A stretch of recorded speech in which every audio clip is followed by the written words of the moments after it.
Welcome to your weekly UAS news update. This is the week of March 15, 2021. And this week I got 4 topics and 2 guests, so you definitely want to stick around for this one. First topic is DJI possibly coming up with a new drone. There were some leaks, so we'll talk to Haye from DroneXL, find a little bit more information about all this. The second topic is something that we talked about last week, which is some proposed UAS drone laws coming from Senator Lee in Utah. And we'll talk to Kenji from the DSPA, the Drone Service Provider Alliance, about what they found out, what they're doing, and what you can do to actually help with this. Number 3 is DJI. DJI is going to sell their enterprise product directly to the customer. And this is kind of a new thing, and this is not necessarily a good thing for certain people. So we'll talk about what consequences this is going to have. And the last one, we have a new podcast right around the corner. So we'll give you a bit more information about this. So let's get going. And the first thing this week is a leak from DJI, not from DJI, about possibly a new drone. And that new drone is called the Mavic Air 2S. So whatever that means. But we have Haye with us, Haye from DroneXL. So Haye, tell us a little bit more about what is going on with this and what you actually found out. Hey Greg, thank you for having me on the show this week. Yeah, it's been real soon for a new DJI drone to make it to the market. I mean, it's only been weeks since we saw the introduction of the DJI FPV drone, which is like an entirely new kind of drone for a new audience, if you will, for DJI. Now, in the FCC filings that we discovered earlier in the week, we see that there's a DJI Air 2S drone making its way over to the North American market and for that matter around the world, I would imagine. DJI Mavic Air 2 was introduced pretty much around a year ago, and to see a new drone come to the market with the name DJI Air 2S makes us believe that this is a successor to the original DJI Mavic Air 2. Why would they drop the name Mavic? Because in the past the name Mavic has always been used for drones that have foldable arms and that are easy to take with you, like the Mavic Pro, the DJI Mavic 2 Pro and Zoom, of course the Mavic Mini as well. They all had the word Mavic in there. So to now see DJI drop that part of the name is kind of surprising. However, we've seen it with the DJI Mavic Mini as well. The successor to the Mavic Mini is called the Mini 2, and that drone was only introduced a year later after the original, because the CEO of DJI, Frank Wang, supposedly had said that the video quality of the original Mavic Mini just simply wasn't good enough. Now, in my opinion, the DJI Mavic Air 2 is actually a great drone. It's probably one of the drones that gives you the most value of for your money if you're shopping within the DJI product line. So to see that drone potentially now get an upgrade, I would imagine is going to give the DJI Mavic 2 Zoom and Pro models a run for their money. Now, what are we expecting? And I'll read it from the specs here. There's a couple of things that we assume that might be part of this new drone. For one, we think there might be a better camera with better photo and video recording capabilities with a larger sensor. Osita LV has rumored that it might be a 1/1.7 inch sensor, and IMX 686 sensor on board of this drone that would allow you to take 64 megapixel photos and shoot video at 4K, but also at 60 frames per second. Now, if that happens, that would be pretty impressive. We would expect better low light capabilities and just in general better video recording capabilities, which actually might bring this drone real close to the DJI Mavic 2 Zoom and Pro models. So we'll have to see if this is going to happen, but this would be one area where we can expect improvements.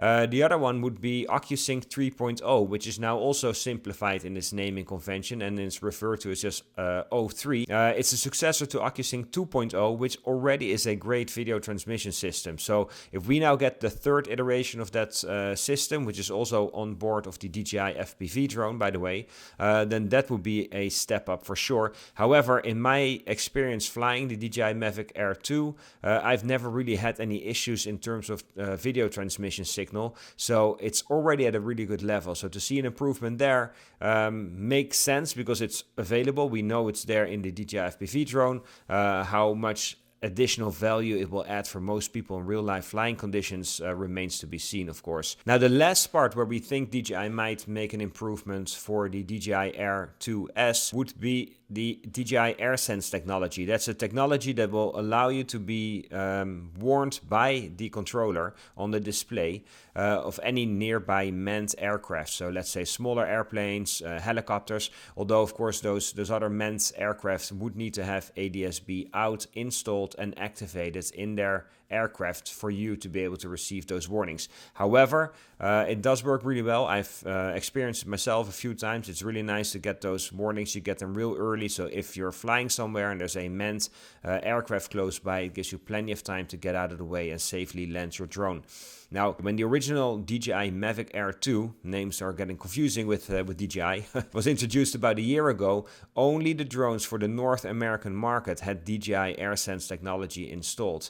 The drones that were sold elsewhere in the world did not come with AirSense technology. DJI has promised that as of January 1st, 2020, all new drones would have ADS-B installed, so we suspect that maybe for the DJI Air 2S this might now be a standard component for any customer around the world and not solely for the people here in the US market. That will be improvement for sure. Furthermore, the label, the battery label is shown in the FCC filing as well. Basically shows you that the battery has the same capacity as the battery that we saw on the original DJI Mavic Air 2.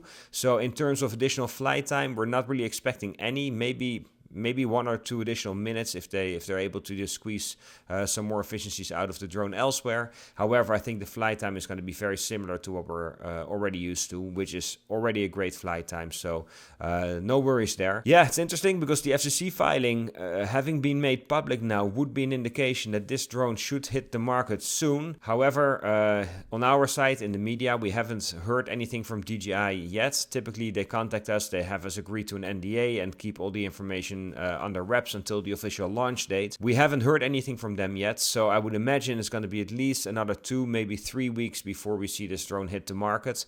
But for sure, we'll keep you posted either here on the Pilot Institute YouTube channel or, of course, on DroneXL.co. So be sure to stay tuned and check in with us. Any new information that we discover will be shared with you, of course, on either one of those channels. So thank you, Greg, and looking forward to the next show next week. And back to you. All right. Thank you, Haye. I really appreciate your information as always. And we'll see you the next time, hopefully with even more information than we have this time. And the second story this week is a story from Utah. We talked about Utah last week, and I said that there was going to be some more information coming from the DSPA, the Drone Service Provider Alliance.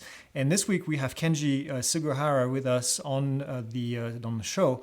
And Kenji has more information about what's going on, and then also what the DSPA is doing to help resolve this issue. So Kenji, welcome on the show. What the hell is going on? We've definitely had issues with Senator Lee from the state of Utah before introducing legislation. And he's done it again. And the bill that he's introduced is now on the Committee on Commerce, Science, and Transportation. And what it does is cedes authority to the locals for the first 200 feet of the NAS. And the problem is that we could really end up with a patchwork of regulations through states and through municipalities. And just to give you an idea of how bad this piece of legislation is, it specifically says that it allows states to require their own equipment on drones. So just imagine this: you're working, you have to go from one state to the other, and suddenly the equipment needs to change. You're going to be spending a lot of money. It could be a difference in paperwork and additional hurdles, because what could happen is municipality, the rules could change. A lot of us operators operate in even 3 different jurisdictions in one flight. I mean, if things change, just going from one to the next, how are you supposed to comply with them? And one thing that's sort of hidden in this legislation is a requirement to sort of participate in UTM. And if you look at the legislation, it's very sneaky about it, because it talks about standards. And to approve standards, they really have to tie in with UTM. And it's buried, I forget what page it's on, but take a look at it. It's a very interesting way that they approach. The other piece too is that the bill speaks about authority over certain things that states already do, which is the police powers that are reserved. For example, nuisance, regulating takeoff and landing locations. So in essence, it's sort of redundant to what is already available as tools to states and municipalities. When you say equipment could be different, what kind of equipment? Give us an example of what that could be. Heck, you never know. Well, transponders, different types of transponders, whether remote ID or not, they could require parachutes to even fly. It could require certain types of drones or certain specific types of software on board. So it could take a variety of tacks to or ways to sort of increase burdens, so states can do what they want in essence. I think the way they have it written is if a flight's going to be under 200 feet, then they can make those sort of demands. I think that's where the issue, one of the big issues for us, comes in. Yep. And this would be federal regulation, not just for Utah. Yeah. So in essence, what it would allow is states to control all the airspace underneath 200 feet. Wow. Yeah, most commercial operations occur under 200 feet. Oh yeah, absolutely. Yeah, this is the end of doing your local photo shoot for real estate, doing your mapping mission, doing all of that would be become a nightmare. So have you guys been able to talk to Senator Lee about any of this, or what have you been doing? I know you've been doing a lot in the background. Our feeling is that it's a lost cause with Senator Lee. More importantly, I think it's going to be more effective to talk to the folks on the CST, which is the Committee on Commerce and Science, address them and tell them how it would impact people, businesses, and even flying recreationally. So what we've done is we've actually written an article that is now on the DSPA website, which goes through how people can make a difference in terms of writing letters, or even setting up meetings with field staff. And we go through some of the bullet points that we were able to distill from the bill itself, and then really give a call to action and describe how you can best impact that process. And this is something that anybody can do because, I mean, Senator Lee is from Utah, but you don't have to live in Utah. So I want to make this clear to people that are watching this, is that anyone can reach out and have this call for action and take action to do it. So I think this is important. Correct. It's especially useful if you are in sort of the district or the state where the committee members are from, but it's still valuable for the committee members to hear from all of us, even if you don't live in the state. Has anybody else in the industry been involved with this that you know of? DJI, any of the big key players that are on the DAC or anything been involved with this? I think a lot of people are keeping their eyes on it. The question is how far it will get. We just want to make sure that the folks that are looking to get this passed are on notice that there's going to be unified and vocal opposition. So it's not only this bill, but for example, what we're also looking forward to is the FAA reauthorization, where they might try to sneak this in there too. So it's not only the bill, but looking forward to show these folks, hey, we're going to stand up as an industry. We really won't take it because it could severely impact the way we make our livelihoods and provide for our families. And for those of you that are not familiar, the FAA reauthorization bill, we had one in 2018. When does it expire? I don't remember off the top of my head. Okay. So that's fine. So, but they could be. So at this stage, where is it in the process of approval? Bills go through certain steps before they make it to the final vote, right? So, educate our listeners a little bit on those steps. Sure. So it's been referred to committee. So the committee is going to take a look at it. This is our best opportunity to kill it before it gets sent on. After it passes, if it passes a vote there, then it goes to the full Senate. So we want to make sure that we sort of are able to either get a table or killed at this point. All right. Anything else that we missed? I know you're working on another project as well, another bill that's being proposed. Can you tell us a little bit more? I know we will hear more about this one in the future too. It's House Bill 3403 out of Texas. What it does is really sets it up so any BVLOS flights, beyond visual line of sight flights, pretty much have to take place over navigation easements, which are anticipated to be roads or areas over which you have permission. It's geared toward delivery, but it's going to capture FPV significantly. And then down the road, when BV loss becomes sort of available for routine operations for 107, we'll be caught under it too. So it sets a really bad precedent. And within it, the bill itself, it talks about charging for airtime or flying within these navigation easements. So there's some very interesting pieces to it that we really don't like. Yep, yeah, I can imagine. Well, we'll have you again, or Vic, talking about this when you hear more. But anything else that I missed for this one? Now, the big thing is make sure to check out the DSPA website and the article, which will give you good guidance and gives you a really good breakdown. Yep, and I'll put the link down here for those of you that are watching. Click on the link; it'll take you directly to the article. And more than ever now, I know I kind of try to get you guys to sign up for the DSPA, but there is a reason why you want to sign up for the DSPA, because these guys they're doing the fight right here, and Kenji and Vic are really helping with trying to get your voice out there. So this is important to support them. So.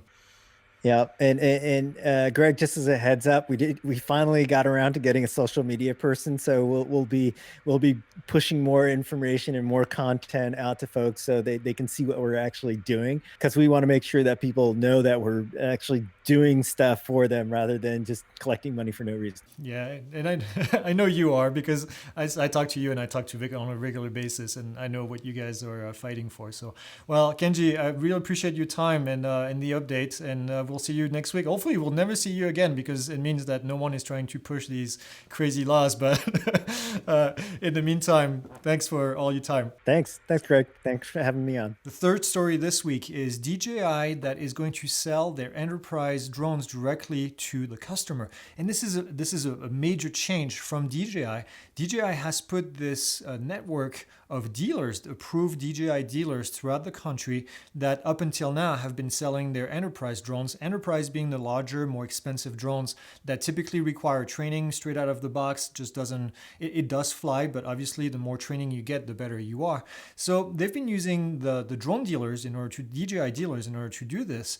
And they've decided that they were going to sell this directly to the customer. Now, I can see a positive from this. The positive is the fact that now if you work in a department where you need to get a quote quickly, then you can go directly on the DJI website, get the price information, and then there it is.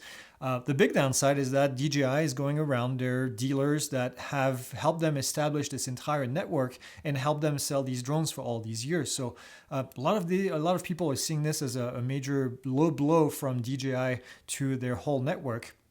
I find this interesting. The dealers don't only just sell the product. The dealers are great at providing additional training, at providing service. Once they sell the drone, then if there's any issue, then instead of dealing directly with DJI, if you've dealt any time with DJI, you know how painful it can be.